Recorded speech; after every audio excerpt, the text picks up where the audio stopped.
Hey there, home chefs. Today I'm going to be making what I think is the king of curries. Well, in the West at least. Tikka masala is such a popular takeout option, but it's actually an unbelievable recipe to make at home and to really make it your own. So, grab a cup of tea and let's get cooking. The place to start is with the chicken. Chicken breast is quite common to use, but I like to use skinless, boneless thighs. They are juicier and need much less time to marinate. Now you can leave these whole initially, which helps get a better char, and then dice later on, but to save on cooking time, I'm going to be dicing these up into nice bite-sized pieces like so, and get that all into a bowl. Yogurt is a key part of the tikka marinade, so get the best full-fat natural yogurt you can and pour that over the chicken. Now it's for the spice mix, which is really open to experiment with. I would definitely have some ginger and garam masala as staples. They fit the flavour and aroma profile perfectly. And then I'm using cumin and turmeric for some earthiness and colour, and the turmeric works nicely as well for a mango lassi to go with the curry, which I'll also make. Now I am experimenting something with this video. Chili and heat is a crucial component to a curry dish. As this is a western mild curry creation, I'm foregoing the typical Kashmiri chili powder for something I use a lot more over here, and that's paprika.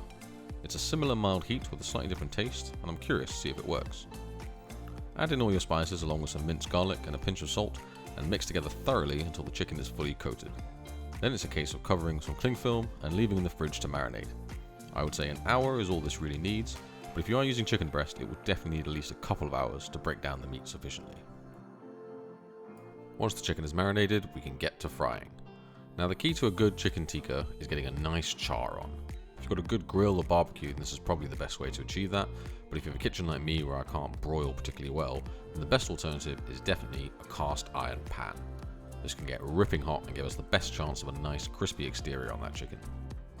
Give each side a few minutes to char and crisp up, but don't worry about cooking it all the way through, as that will happen when we cook it in the sauce. Remove them from the pan and leave to the side, and now I can get going with what really makes this dish its own, the masala sauce. Incredibly simple, but oh so delicious. I've got passata, cream, and some spices and aromatics, and together this will make an incredible curry sauce to go with the chicken tikka. For prep, I start by finely dicing the onion or shallot, whichever you have, and then I like to create the spice mix before frying to ensure it's completely harmonious in taste and fragrance. In goes minced fresh garlic and ginger, then chili powder, or paprika in my case, cumin, garam masala, ground coriander, and turmeric.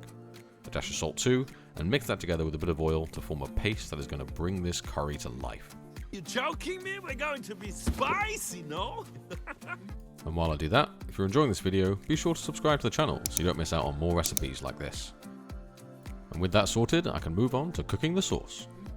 Using the same pan we cooked the chicken in, chuck in a big knob of butter and let that melt and scrape up what you can from the pan. Then add in the onion and saute for a few minutes to soften up.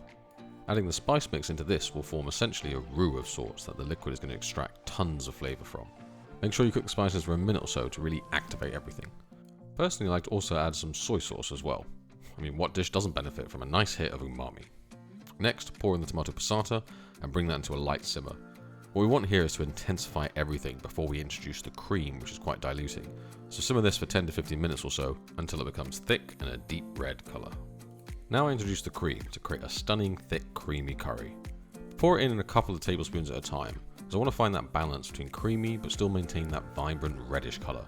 If we put too much in, it becomes a lot more like butter chicken. There, that's a nice mix. I ended up using about 250 milliliters of heavy cream, but be sure to experiment yourself with the quantities. Now at this point you could take a hand blender and get this really luxuriously smooth, and while I normally always go for this option, with this curry, the onion is so soft and almost melting into the sauce, I really don't think it's necessary. And that also means we get to keep the colour a bit more of a deeper red, so very much an optional step in my book. Right, all that's left to do is finish cooking the chicken and let this all come together. Add in the chicken pieces and stir it in until it's all fully coated, then give that 5 to 10 minutes on a low to medium heat. We want the chicken cooked and the sauce glossy and thick. Perfect. Take that off the heat and we are ready for the best part, plating up. Now, with a curry sauce as rich and delicious as this, you need a carbohydrate of some sort to lap it all up. So how I see it is, we have two options. One is to embrace the Indian influence and serve the curry on its own in a bowl as such, with some roughly chopped coriander or green herb of choice scattered on top. Then you can serve that with some good old naan bread, which, if anyone has a good home recipe for, I am all ears, because I'm getting a little bit tired of the store-bought ones. Anyway, a classic traditional look and feel that highlights the curry beautifully. Alternatively, and is my preferred way, is with rice. It soaks up the curry sauce perfectly for me, so I will always go with rice. And what we can do is make a nice pattern with adding exactly half each to a bowl and making a nice clean divide. And then finish it off with some coriander again, and this time a little yogurt I've thinned with some milk for a nice contrast to the look, as well as some extra creaminess. Now that is a curry worth making over a takeaway. Absolutely full of flavour, deliciously juicy chicken, and the creamiest, stunningly vibrant curry to go with it. What this needs to complete it is a glass of mango lassi, which is actually the most basic thing to make, but complements the dish perfectly. Chop up a ripe mango and add that to a blender with yogurt and a bit of milk. A 2-to-1 ratio works for me. Then drizzle a touch of honey depending on how ripe your mango is, and then typically cardamom is added, but I much prefer turmeric. Its earthiness blends with the curry better and adds a nice big hit of yellow. Blend that until smooth, and you've got mango lassi right at home. Altogether, chicken tikka masala will always be a takeout favourite, but if you feel you want to cut back a bit on the takeaways or you want to make them more to your liking, this is a brilliant dish to make at home, and I'm sure you're going to love it. Let me know how it turns out in the comments, and I'll see you in the next video. Until then, grab a cup of tea and get cooking.